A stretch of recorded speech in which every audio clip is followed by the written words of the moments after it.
Dans cet exercice, un CCP mineur de 2018, on s'intéresse tout simplement à calculer cette somme-là, la somme des exponentielles IPT pour P variant de 1 à n. Et on demande de simplifier l'expression obtenue à la fin.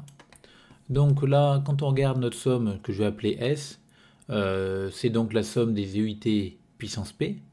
Donc on voit que c'est une somme des termes consécutifs d'une suite géométrique de raisons exponentialité. Et on sait calculer cette somme. Alors attention à bien vérifier, donc c'est une somme finie ici important. Et on a juste besoin de vérifier que la raison soit différente de 1.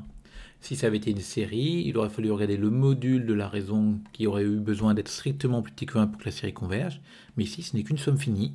Donc on a juste besoin de vérifier que la raison est différente de 1 pour pouvoir appliquer la formule donnée dans ce cadre-là.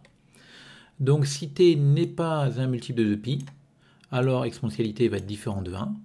Et du coup, on peut calculer S avec la formule premier terme. Donc pour p égale 1, ça fait exponentialité fois 1 moins la raison exponentialité puissance le nombre de termes n sur 1 moins la raison.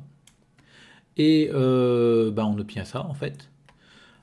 Et en haut et en bas, on va factoriser par l'arc moitié, parce qu'ici 1 c'est un complexe de module 1, exponentielle int c'est un complexe de module 1, donc j'ai deux complexes de même module. Et en mettant un facteur exponentielle i fois la moyenne des arguments, on va obtenir une forme intéressante en cosinus-sinus. Donc là, la moyenne des arguments, argument 0, argument nt, donc la moyenne ça fera nt sur 2. Et il va me rester, le 1 va devenir exponentielle moins i nt sur 2. J'avais argument 0, j'enlève nt sur 2, donc ça fait moins i nt sur 2.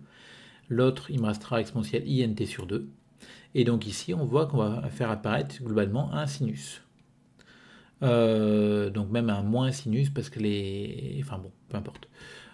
Et en bas, pareil, on a deux complexes de même module. Donc on factorise par l'argument moitié qui ici c'est t sur 2, argument t, argument 0, et on obtient aussi quelque chose qui ressemble à un sinus. Donc on fait apparaître nos sinus en haut et en bas, on simplifie, et on obtient cette forme-là pour la somme, une forme qui est simplifiée. Bon, maintenant si t est dans 2 pi z, ça veut dire que dans ce cas-là l'exponentielle it égale 1, et donc la formule qui est ici ne s'applique plus parce que la raison est égale à 1, mais c'est un cas qui est relativement simple finalement, parce que comme la raison est égale à 1, ici en fait on calcule la somme des 1.